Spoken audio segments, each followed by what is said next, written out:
है वर्तमान भारतीय समाज एवं प्रारंभिक शिक्षा। तो इसमें पहला विकल्प देखिए, पहला ऑप्शन वाला ये क्वेश्चन नंबर 1। शिक्षा एक प्रक्रिया है जिसके द्वारा बालक अपनी जन्मजात शक्तियों को पूर्ण अभिव्यक्त करता है। कथन किसका है? कथन किसका है और देखेंगे प्यारे साथी, अपना मिलाएंगे। ये कथन है स्वामी विवेकानंद का। किसका है? स्वामी विवेकानंद। दूसरा क्वेश्चन पढ़ेंगे, शिक्षा की किस लैटिन भाषा से उत्पत्ति हुई है? शिक्षा की किस लैटिन भाषा से उत्पत्ति हुई है मेरे प्यारे देशियों दोस्तों? एडुकेटम। किससे? एडुकेटम। निम्न में से शिक्षण का केंद्र बिंदु नहीं है। शिक्षण का केंद्र बिंदु नहीं है तो कौन सा नहीं है? ये समुदाय। समुदाय नहीं है तो हमारा राइट आंसर हो जाएगा समुदाय। शिक्षा का आत्मानुभूति उद्देश्य है तो इसका क्वेश्चन का आंसर है वैयक्तिक। ठीक है, वैयक्तिक। क्वेश्चन नंबर 4, शिक्षा का प्रमुख उद्देश्य है। शिक्षा का प्रमुख उद्देश्य क्या है? आप सभी बताएं। ये इसका ऑप्शन है सर्वांगीण विकास। क्या है? सर्वांगीण विकास ना। क्वेश्चन नंबर 6, क्वेश्चन नंबर 6 देखेंगे क्या है? ऐसी शिक्षा जिसमें किसी निश्चित समय, पाठ्यक्रम एवं स्थान की आवश्यकता नहीं होती है, ऐसा क्या हो से कौन सी शिक्षा कहते हैं? अनौपचारिक शिक्षा। बिल्कुल सही, अनौपचारिक शिक्षा। मकतब शब्द किस स्तर की शिक्षा से संबंधित है? मकतब शब्द ये है आपका ऑप्शन ए, प्राथमिक स्तर। ठीक है, प्राथमिक स्तर। नंबर 8, उपनयन संस्कार किस काल से संबंधित है? उपनयन। उपनयन है ये वैदिक काल से दोस्तों। किससे? वैदिक काल से। नंबर 9, बहुउद्देशीय शिक्षा किस आयोग से संबंधित है? तो इसमें ऑप्शन लगाएंगे ये नंबर, मुदालियर आयोग। किससे है? किस आयोग से संबंधित है? मुदालियर आयोग। और इसके बाद क्वेश्चन नंबर 10, प्रबज्जा संस्कार किस काल की शिक्षा से संबंधित है? प्रबज्जा काल ये है आपके बौद्धकालीन शिक्षा से। किससे? बौद्धकालीन शिक्षा से। अब आते हैं क्वेश्चन नंबर 11 पे। क्वेश्चन नंबर 11 देख सकते हैं। क्वेश्चन नंबर 11, हाँ, क्वेश्चन नंबर 11 पढ़ेंगे। आदर्शवाद का श्रेष्ठ योगदान किस क्षेत्र में है? तो आदर्शवाद का श्रेष्ठ योगदान है शिक्षण के उद्देश्य में। और फिर इसके बाद क्वेश्चन नंबर 12, निम्नलिखित में से प्रकृतिवाद का प्रबल समर्थक है? प्रकृतिवाद का रूसो। इसमें कौन सा है? रूसो। और फिर इसके बाद क्वेश्चन नंबर 13, प्रोजेक्ट विद किस दार्शनिक विचारधारा की देन है? तो ये है प्रयोजनवाद। कौन है? प्रयोजनवाद। इसमें दिवा स्वप्न नामक पुस्तक के रचनाकार कौन है? गिजुभाई बधेका। गिजुभाई बधेका। निम्न में से जॉन डीवी द्वारा लिखित पुस्तक ये है आपके डेमोक्रेसी एंड एजुकेशन। ये आपका वर्तमान भारतीय समाज का हो गया। अब ये पेपर दूसरा है प्रारंभिक शिक्षा के नवीन प्रयास, जो ये शाम टाइम हुआ है, शाम meeting. Number question number 1, question number,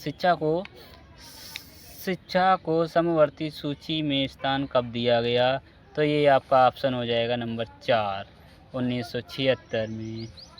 निम्न में से कौन सा अनुच्छेद अल्पसंख्यक वर्गों के हितों के संरक्षण में से संबंधित है? तो ये आपका हो जाएगा ऑप्शन नंबर 4, अनुच्छेद 29। क्वेश्चन नंबर 3, निःशुल्क एवं अनिवार्य बाल शिक्षा का अधिकार अधिनियम कब भारत में राजपत्र में प्रकाशित हुआ? क्वेश्चन, तो इसका आंसर है 2, आंसर नंबर 2, 4 अगस्त 2009। और फिर इसके बाद क्वेश्चन नंबर 4, क्वेश्चन नंबर 4 है, निम्न में से किसे राष्ट्रीय शिक्षा आयोग कहते हैं? निम्न में से किसे राष्ट्रीय शिक्षा आयोग कहते हैं? तो आंसर आपका है 3, कोठारी आयोग। अब प्राच्य पाश्चात्य विवाद का जन्म हुआ तो इसमें आंसर 1813 के आज्ञा पत्र से। किससे? 1813 के आज्ञा पत्र से। शिमला शिक्षा सम्मेलन का आयोजन कब हुआ था? तो क्वेश्चन नंबर ये 6 है, इसका आंसर है आंसर नंबर 2, सन 1901 ईस्वी। क्वेश्चन नंबर 7, शिक्षा का निस्यंदन सिद्धांत लागू किया गया? तो क्वेश्चन नंबर 7 का सही आंसर हो जाएगा उच्च वर्ग की शिक्षा हेतु। और क्वेश्चन नंबर 8, क्वेश्चन नंबर 8 क्या है? खोगले विधेयक प्रस्तुत किया गया था। खोगले विधेयक प्रस्तुत किया गया था। ये को आपका आंसर 1, 16 मार्च 1910। NCFTE में 10+2 के बाद कितने वर्ष का शिक्षक प्रशिक्षण प्रस्तावित है? कोई ऑप्शन नंबर 4 वर्ष।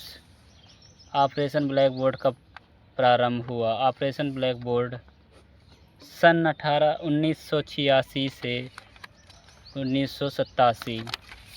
इसके बाद क्वेश्चन नंबर 11, NPEPEL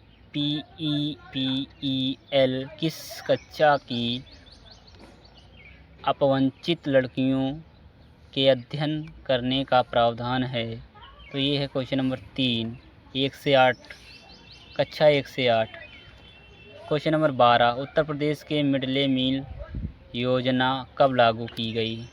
तो ये कब लागू की गई? इसका सही आंसर है 11 सितंबर 2004। क्वेश्चन नंबर 13, राष्ट्रीय साक्षरता मिशन की स्थापना हुई थी?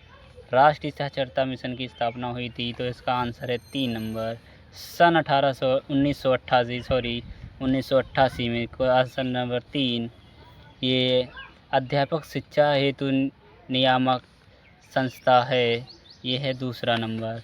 NCTE यशपाल समिति का गठन कब किया गया था? यशपाल समिति का गठन किया गया था सन 1992 ईस्वी में। तो मैं आशा करता हूँ कि ये आपको वीडियो अच्छी लगी हो और आपने सारे ऑप्शन मिला लिए हों।